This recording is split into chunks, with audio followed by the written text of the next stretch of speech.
নমস্কার, your internet school চ্যানেলে তোমাদের সকলকে স্বাগত। তো আজকে আমরা ক্লাস 8-এ রায়ান মার্টিন কোশ্চেন ব্যাংক অনুসারে মডেল সেট 3 এর কোশ্চেন অ্যান্সারগুলো সলভেশন করব। তো দেরি না করে চলো ভিডিওটা শুরু করা যাক। তো প্রথমে বলেছে 1 পৃথিবীর সবথেকে বেশি সংখ্যক স্থানীয় বায়ুর প্রভাব দেখা যায়। অপশান এ প্রশান্ত মহাসাগর, অপশান বি আটলান্টিক মহাসাগর, অপশান সি ভূমধ্যসাগর সন্নিহিত অঞ্চলে। সঠিকটা হবে অপশান সি ভূমধ্যসাগর সন্নিহিত অঞ্চলে। তারপর 1-2 নাতিশীতোষ্ণ মণ্ডলে গরমকালের শুরুতে অপশান এ ঘূর্ণবাত, অপশান বি পরিচলন, অপশান সি শৈলক্ষেপ বৃষ্টিপাত হতে দেখা যায়। সঠিকটা হবে অপশান এ ঘূর্ণবাত। তারপর 1-3 ক্রান্তীয় ঘূর্ণবাত বঙ্গোপসাগরে, option A hurricane, option B typhoon, option C cyclone নামে পরিচিত। সঠিকটা হচ্ছে অপশান সি সাইক্লোন নামে পরিচিত। তারপর 1-4 মার্কিন যুক্তরাষ্ট্রের বৃহত্তম লৌহ ইস্পাত কেন্দ্র হলো option A Chicago Gary, option B Detroit, option C Duluth. সঠিকটা হচ্ছে অপশান এ শিকাগো গ্যারি। তারপর 1-5 পৃথিবীর উচ্চতম জলপ্রপাত হলো option A Angel, option B Niagara, option C Victoria. সঠিকটা হচ্ছে অপশান এ অ্যাঞ্জেল। তারপর 1-6 শীতকালীন প্রবল তুষারপাত, option A taiga, option B tundra, option C শীতল নাতিশীতোষ্ণ মহাদেশীয় জলবায়ুর বৈশিষ্ট্য। সঠিকটা হচ্ছে অপশান এ তৈগা। তারপর 2 আছে উপযুক্ত শব্দ বসে শূন্যস্থান পূরণ করো। তো 1-টা বলেছে ড্যাশ হ্রদ পৃথিবীর উচ্চতম হ্রদ, উত্তরটা টিটিকাকা। তারপরে হচ্ছে 2-2 2009 সালে ঘূর্ণবাত ড্যাশ নামে পরিচিত, উত্তরটা হচ্ছে আইলা। তারপর 2-3 শিল্ড কথার অর্থ হলো ড্যাশ, উত্তরটা কথাটির অর্থ হলো শক্ত পাথরে তরঙ্গায়িত প্রাচীন ভূখণ্ড। তারপর 2-4 ড্যাশ পৃথিবীর দীর্ঘতম পর্বতমালা, উত্তরটা হচ্ছে আন্দিজ। তারপর 2-5 ড্যাশ পৃথিবীর প্রথম উচ্চতম সক্রিয় আগ্নেয়গিরি। মাউন্ট চিম্বোরাজো হলো পৃথিবীর প্রথম উচ্চতম সক্রিয় আগ্নেয়গিরি। তারপর 2-6 ড্যাশ রাজ্যে আমেরিকা যুক্তরাষ্ট্রের মধ্যে সর্বাধিক কম উৎপন্ন হয়, উত্তরটা হচ্ছে ডাকোটা। তারপর 3-1 কোন মেঘে বজ্রবিদ্যুৎ সহ বৃষ্টিপাত হয়, উত্তরটা হচ্ছে কিউমুলোনিম্বাস। তারপর হচ্ছে 3-2 অধঃক্ষেপণ কি? সমগ্র জলভাগ থেকে উত্থিত জলীয় বাষ্প উচ্চ বায়ুমণ্ডলে অতিরিক্ত শীতলতার জন্য ঘনীভূত হয়ে জলকণা বা তুষারকণায় পরিণত হওয়ার পর সেগুলি যখন পৃথিবীতে অভিকর্ষের টানে পৃথিবীপৃষ্ঠে নেমে আসে তাকে অধঃক্ষেপণ বলে। 3-3 উত্তর আমেরিকার দীর্ঘতম নদীর নাম কি? উত্তরটা হচ্ছে মিসিসিপি মিসৌরি। তারপর 3-4 মেঘের জলকণাগুলোর ব্যাস কত? উত্তরটা হচ্ছে 0.02। তারপরে হচ্ছে 3-5 কোন জলবায়ু অঞ্চলে কোনো ঋতু পরিবর্তন হয় না, উত্তরটা হচ্ছে নিরক্ষীয় জলবায়ু অঞ্চলে। তারপর হচ্ছে 3-6 এস্টেনসিয়া কি? পাস অঞ্চল পশুপালনের উপযোগী, এখানকার পশুচারণ ভূমিকে এস্টেনসিয়া বলা হয়।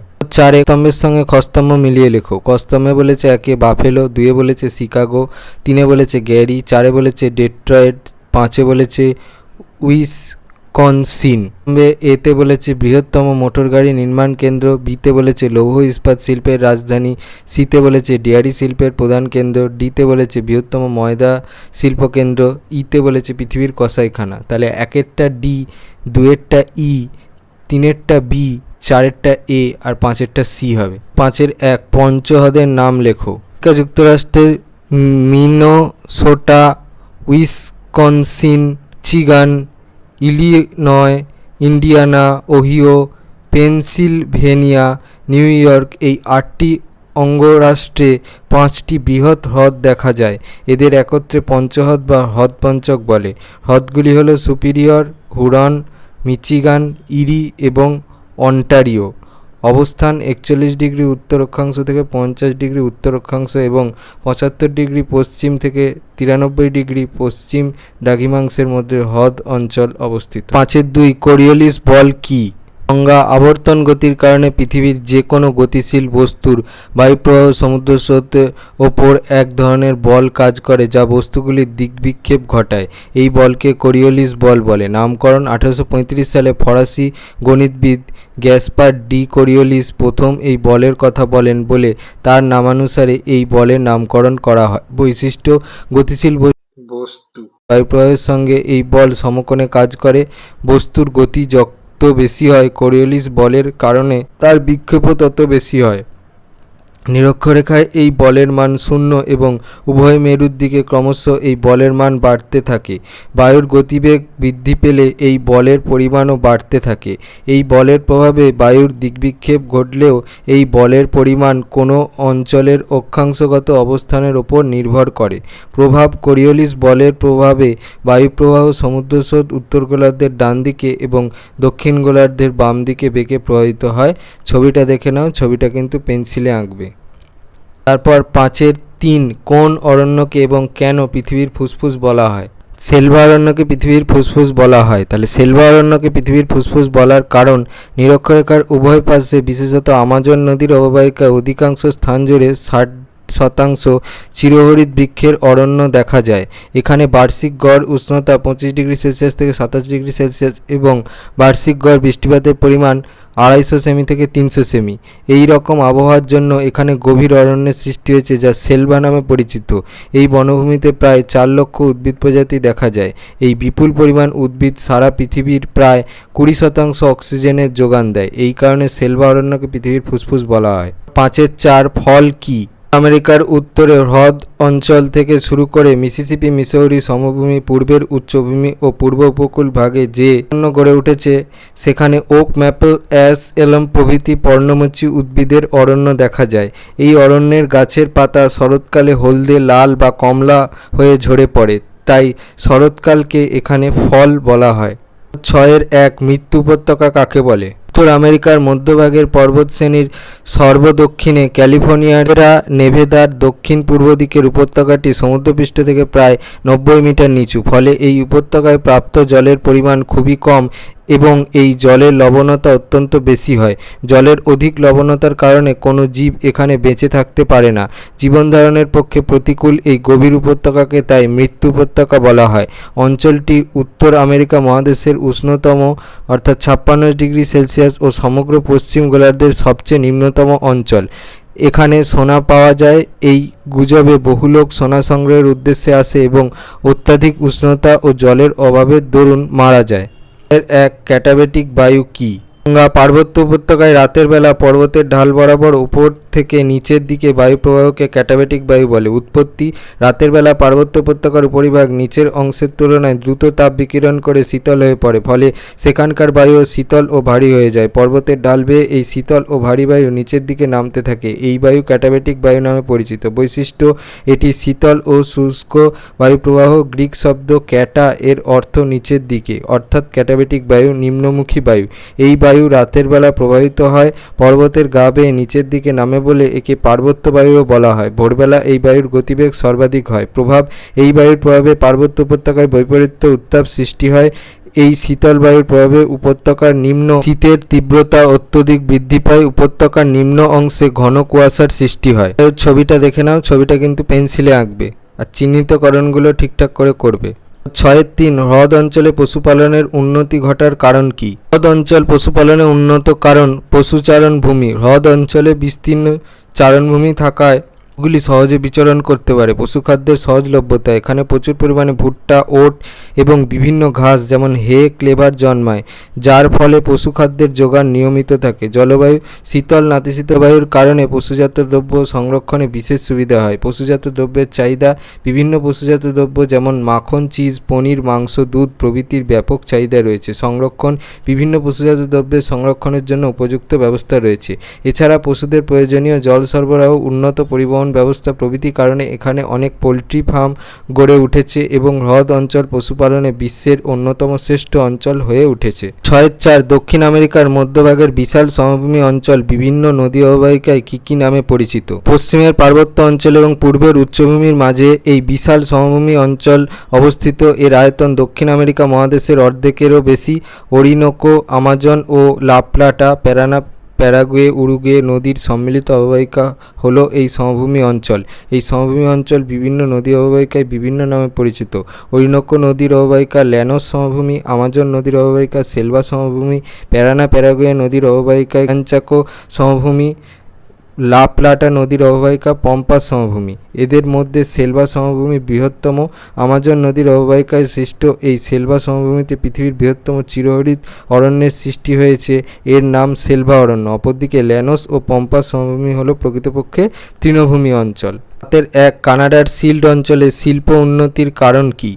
সিল্ড অঞ্চলটি কৃষিকাজে সমৃদ্ধ নয়, তবে বিভিন্ন প্রকার শিল্পে যথেষ্ট উন্নতি লাভ করেছে, কারণ খনিজ সম্পদের প্রাচুর্য। সিল্ড মালভূমি হওয়ায় এখানে প্রচুর পরিমাণে খনিজ সম্পদ যেমন লোহা, তামা, নিকেল প্রভৃতি পাওয়া যায়, যার ওপর ভিত্তি করে লৌহ ইস্পাত শিল্প, ইঞ্জিনিয়ারিং শিল্প গড়ে উঠেছে। উৎকৃষ্ট কাঠ, বিস্তীর্ণ সরলবর্গীয় বনভূমি থাকায় উৎকৃষ্ট মানের কাঠ পাওয়া যায়, যার ওপর ভিত্তি করে কাগজ শিল্প, কাঠ চেরাই শিল্প প্রভৃতি গড়ে উঠেছে। প্রাণীজ কাঁচামাল, পর্যাপ্ত প্রাণীজ কাঁচামাল পাওয়া যায় বলে এখানে ফার শিল্প উন্নতি লাভ করেছে। উন্নত প্রযুক্তিবিদ্যা, কানাডার উন্নত মানের কারিগরি ও প্রযুক্তিবিদ্যা রয়েছে যা শিল্পোন্নতিতে সাহায্য করেছে। বিদ্যুৎ শক্তি, সুলভ জলবিদ্যুৎ ও পারমাণবিক বিদ্যুতের যোগান রয়েছে যা শিল্পের উন্নতি সহায়ক।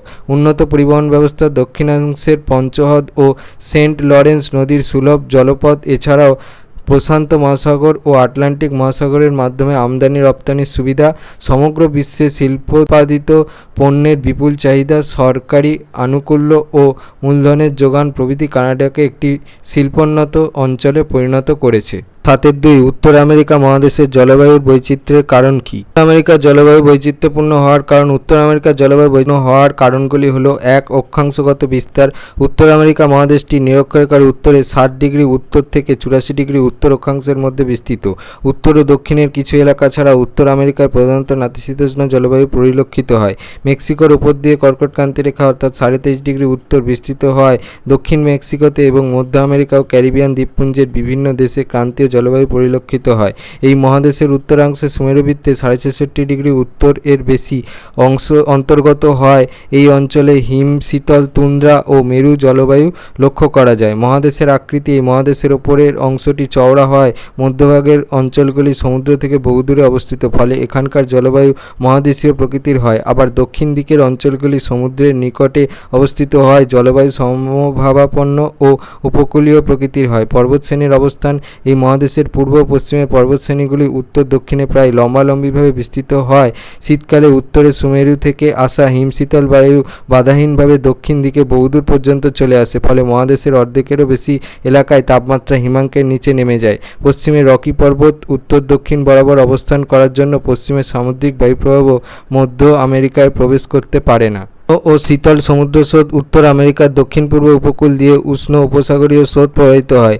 এই জন্য এই উপকূলে বায়ুর উষ্ণতা তুলনামূলকভাবে বেশি থাকে এবং আবহাওয়া অপেক্ষাকৃত উষ্ণ প্রকৃতির হয়। অন্যদিকে উত্তর পূর্ব ও দক্ষিণ পশ্চিম উপকূল বরাবর যথাক্রমে শীতল ল্যাব্রাডর স্রোত ও শীতল ক্যালিফোর্নিয়া স্রোত প্রবাহিত হয়, ফলে ওই দুই উপকূলের আবহাওয়া যথেষ্ট শীতল থাকে। চরমভাবাপন্ন জলবায়ু: সমুদ্র থেকে বহুদূরে অবস্থিত মহাদেশের অভ্যন্তরভাগে বৃষ্টিপাত কম হয় এবং উষ্ণতার চরমভাব সর্বোচ্চ সর্বনিম্ন উষ্ণতার মধ্যে পার্থক্য বেশি লক্ষ্য করা যায়। বায়ুপ্রবাহ: উত্তর আমেরিকার মধ্য অক্ষাংশে দক্ষিণ পশ্চিম পশ্চিমা বায়ু এবং দক্ষিণাংশে উত্তর পূর্ব আয়নবায়ুর প্রভাব পরিলক্ষিত হয়। আবার বসন্তের শুরুতে রকি পর্বতের পূর্বঢাল বরাবর নেমে আসা স্থানীয় তুষারভক্ষ উষ্ণ চিনুক বায়ু সাময়িকভাবে জলবায়ুর পরিবর্তন ঘটায়। এই বায়ুপ্রবাহের ফলে বাতাসের জলীয় বাষ্প ধারণ ক্ষমতা বেড়ে যায়, তাই বৃষ্টিপাত কম হয়। 3 বিভিন্ন প্রকার বৃষ্টিপাতের বর্ণনা দাও।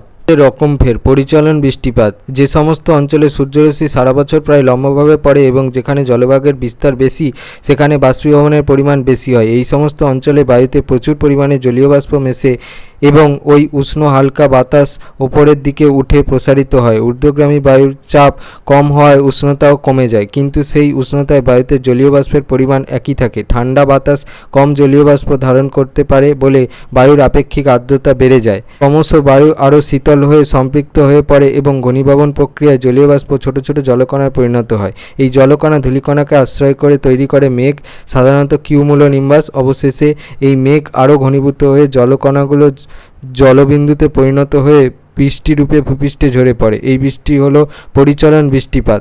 নিরক্ষীয় অঞ্চলে দুপুরের পর বা বিকালের দিকে বজ্রবিদ্যুৎ সহ মুষলধারে পরিচলন বৃষ্টিপাত হয়। এই বৃষ্টিপাত অল্প জায়গার মধ্যে সীমাবদ্ধ থাকে। ছবিটা দেখে নাও, ছবিটা কিন্তু পেন্সিলে আঁকতে হবে। শৈলক্ষেপ বৃষ্টিপাত সমুদ্রের দিক থেকে আসা জলীয় বাষ্পযুক্ত আর্দ্র বায়ুর প্রবাহ পথে আড়াআড়িভাবে কোনো পর্বত বা উচ্চভূমি অবস্থান করলে ওই বায়ু পর্বত বা উচ্চভূমিতে বাধা পেয়ে ওই পর্বত বা উচ্চভূমির ঢাল বেয়ে ওপরের দিকে উঠে যায়। ঊর্ধ্বগামী এই বায়ু ক্রমশ প্রসারিত হয় ও ঠান্ডা হয়। আরও ওপরে উঠলে এই বায়ু সম্পৃক্ত হয়ে পড়ে এবং ঘনীভূত হয়ে বৃষ্টিপাত ঘটায়। এই বৃষ্টি হলো শৈলক্ষেপ বৃষ্টিপাত। পর্বতের যে ঢাল বরাবর বায়ু উপরের দিকে উঠে বৃষ্টিপাত ঘটায় সেই ঢাল হলো প্রতিবাদ ঢাল, আর এর বিপরীতে যে ঢাল বরাবর বায়ু নিচের দিকে নামে সেই ঢাল হলো অনুবাদ ঢাল। প্রতিবাদ ঢালে প্রচুর বৃষ্টিপাত ঘটানোর পর বায়ু যখন পর্বতের অনুবাদ ঢালে পৌঁছয় তখন এই বায়ুতে জলীয় বাষ্পের পরিমাণ যথেষ্ট কমে যায়। এছাড়া বায়ু যত নিচের দিকে ঢালের উষ্ণতর স্থানে নামতে শুরু করে বায়ুর উষ্ণতা তত বাড়তে থাকে, ফলে বায়ুর জলীয় বাষ্প ধারণের ক্ষমতা বৃদ্ধি পাওয়ায় বায়ু অসম্পৃক্ত হয়ে পড়ে। এই কারণে অনুবাদ ঢালে প্রতিবাদ ঢাল অপেক্ষা বৃষ্টিপাত খুবই কম হয়। তাই পর্বতের অনুবাদ ঢাল বৃষ্টিচ্ছায় অঞ্চল নামে পরিচিত। দক্ষিণ পশ্চিম মৌসুমী বায়ু আরব সাগরীয় শাখা পশ্চিমঘাট পর্বতে বাধা পেয়ে পর্বতের পশ্চিম ঢালে প্রচুর পরিমাণে বৃষ্টিপাত ঘটায়। পর্বতের পূর্ব ঢালে অবস্থিত দাক্ষিণাত্য মালভূমির সবিশেষ কম বৃষ্টিপাতের কারণে বৃষ্টিচ্ছায় অঞ্চলে পরিণত হয়েছে। উত্তর পূর্ব ভারতের মেঘালয় রাজ্যের খাসি পাহাড়ের দক্ষিণ ঢালে অবস্থিত চেরাপুঞ্জি আর উত্তর ঢালে অবস্থিত শিলং এর মধ্যে দূরত্ব প্রায় 56 কিমি। চেরাপুঞ্জিতে গড় বার্ষিক বৃষ্টিপাত প্রায় 11,777 মিলিমিটার, কিন্তু শিলং এর বার্ষিক গড় বৃষ্টিপাতের পরিমাণ প্রায় 2207 মিলিমিটার। ছবিটা দেখে নাও, ছবিটা কিন্তু পেন্সিলে আঁকতে হবে। ঘূর্ণ বৃষ্টিপাত স্বল্প পরিসরে কোনো স্থানে উষ্ণতা বেড়ে গেলে সেখানকার বায়ু গরম হয়ে ওপরের দিকে উঠে যায়, ফলে সেখানে বায়ুর চাপ কমে গিয়ে নিম্নচাপ কেন্দ্রের সৃষ্টি হয়। এই নিম্নচাপের চারিদিকে বায়ু অপেক্ষাকৃত শীতল হওয়ায় বায়ুর চাপ তুলনায় বেশি থাকে। উচ্চচাপের এই বায়ু প্রবল গতিতে নিম্নচাপের কেন্দ্রের দিকে কুণ্ডলাকারে ছুটে আসায় ঘূর্ণিঝড়ের সৃষ্টি হয় এবং ক্রান্তীয় ঘূর্ণবাত তৈরি হয়।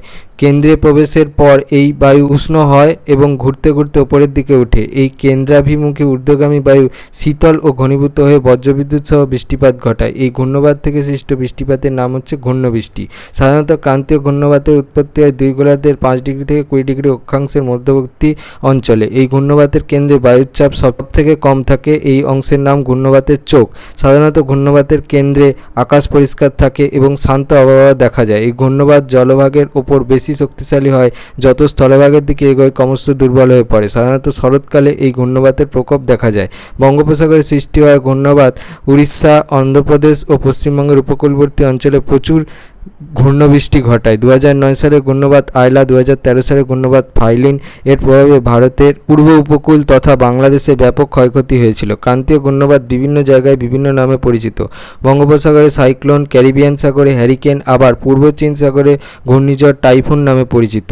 উত্তর পূর্ব আয়নবায়ু ও দক্ষিণ পূর্ব আয়নবায়ু যেখানে মিলিত হয় সেখানে এই ঘূর্ণবৃষ্টি হতে দেখা যায়। মৌসুমী বায়ু অধ্যুষিত দেশগুলোতে শরৎ আর হেমন্তকালে এই বৃষ্টি হয়। মধ্য ইউরোপের দেশগুলোতে শীতকালে এই ঘূর্ণবৃষ্টি হতে দেখা যায়। ছবিটা দেখে নাও, ছবিটা কিন্তু পেন্সিলে আঁকবে। তারপর হচ্ছে নাতিশীতোষ্ণ মণ্ডলের ঘূর্ণবাত। নাতিশীতোষ্ণ মণ্ডলের কোনো স্থানে নিম্নচাপ তৈরি হলে ক্রান্তীয় অঞ্চলের জলীয় বাষ্পযুক্ত উষ্ণ বায়ু হলে শীতল শুষ্ক বায়ু ওই নিম্নচাপ কেন্দ্রের দিকে ভৌমিকভাবে ছুটে আসে। দুই বায়ুর পরস্পর মুখোমুখি হলে তাদের মধ্যে আলোড়ন সৃষ্টি হয়। উষ্ণ বায়ু হালকা হয়, ভারী শীতল বায়ুর ওপর ধীরে ধীরে উঠে যায়। এই উষ্ণ বায়ু জলীয় বাষ্পযুক্ত হয়, শীতল বায়ুর সংস্পর্শে এসে ঘনীভূত হয় এবং বৃষ্টিপাত ঘটায়। নাতিশীতোষ্ণ ঘূর্ণ বৃষ্টিতে অঞ্চলের মতো ঝড়ঝঞ্ঝা হয় না, ঝিরিঝিরে বৃষ্টি অনেকক্ষণ ধরে চলে। শীতকালে এই ধরনের বৃষ্টিপাত মধ্য অক্ষাংশের দেশগুলোতে হয়। ছবিটা দেখে নাও, ছবিটা কিন্তু পেন্সিলে আঁকবে। 7-4 উদ্ভিদের নাম সহ দক্ষিণ আমেরিকা মহাদেশের জলবায়ু অঞ্চলগুলির নাম লেখো। প্রথমে হবে নিরক্ষীয় জলবায়ু ও চিরহরিত সেলভা অরণ্য। স্বাভাবিক উদ্ভিদ রোজ, আয়রন উড, ব্রাজিল নাট, বাঁশ ঘন সন্নিবিষ্ট জন্মায় বলে কোথাও কোথাও সূর্যালোক প্রবেশ করতে পারে না। এই কারণে এই স্থানগুলি গোধূলি অঞ্চল নামে পরিচিত। তারপর হচ্ছে সাভানা জলবায়ু ও সাভানা তৃণভূমি। সাভানা তৃণভূমি অঞ্চলে বিভিন্ন উচ্চতার লম্বা ঘাস প্রায় 4 মিটার বিচ্ছিন্নভাবে শাল, সেগুন গাছ দেখা যায়। তারপরে হচ্ছে উষ্ণক্রান্তীয় জলবায়ু ও স্বাভাবিক উদ্ভিদ। স্বাভাবিক উদ্ভিদ হচ্ছে শাল, সেগুন, জারুল, মেহগনি ইত্যাদি বনভূমি দেখা যায়। তারপরে হচ্ছে ক্রান্তীয় মরু জলবায়ু ও স্বাভাবিক উদ্ভিদ, বৃষ্টিহীন শুকনো জলবায়ুর জন্য এখানে গুল্ম, কাটা গাছ, ঝোপঝাড় এবং ক্যাকটাস জাতীয় গাছ জন্মায়। তারপরে হচ্ছে ভূমধ্যসাগরীয় জলবায়ু ও স্বাভাবিক উদ্ভিদ, বৃষ্টিহীন গ্রীষ্মকালে আর্দ্রতা ধরে রাখার জন্য উদ্ভিদের লম্বা মূল ও মোমযুক্ত পাতা হয়, কাঁটাযুক্ত ঝোপঝাড়, ক্যাকটাস, অ্যাক্সিয়া গাছ জন্মায়। সামুদ্রিক জলবায়ু ও স্বাভাবিক উদ্ভিদ, চিরসবুজ ও পর্ণমোচী গাছের মিশ্র বনভূমি দেখা যায়। যেহেতু তোমাদের প্রশ্নটা 5 নাম্বার, তাহলে তোমরা এখান থেকে বেস্ট 5টা পয়েন্ট নিয়ে লিখতে পারো। কেউ 6টা পয়েন্টও লিখতে পারো। এছাড়াও অন্যান্য পয়েন্টগুলো আছে, সেগুলো আমি আর বললাম না, সেগুলো দেখে নাও, এগুলো তোমরা লিখতে পারবে। দিয়ে ভিডিওটা ভালো লেগে থাকে তাহলে ভিডিওটাকে অবশ্যই লাইক করে দিও এবং আমাদের চ্যানেলটাকে অবশ্যই সাবস্ক্রাইব করে দিও। এই ধরনের ভিডিও নোটিফিকেশান চটজলদি পেতে হলে আমাদের চ্যানেলটাকে সাবস্ক্রাইব করার পাশাপাশি পাশে থাকা বেল আইকনে গিয়ে অবশ্যই ক্লিক করে দিও, যাতে করে ভিডিও আপলোড হওয়ার সাথে সাথেই তোমরা তার নোটিফিকেশান পেয়ে যাও। আর দেখবে এই ভিডিওর ডিসক্রিপশানে আমাদের টেলিগ্রাম এবং হোয়াটসঅ্যাপ গ্রুপের লিঙ্ক দেওয়া আছে, সেখানে তোমরা চটজলদি জয়েন হয়ে যাও। এই সমস্ত কোশ্চেন অ্যান্সার সলভেশান এর পিডিএফ এবং বিভিন্ন সাজেশানের পিডিএফগুলো কালেকশন করার জন্য। তো আজকের মতো ভিডিওটা এই পর্যন্তই, দেখা হচ্ছে পরবর্তী ভিডিওতে।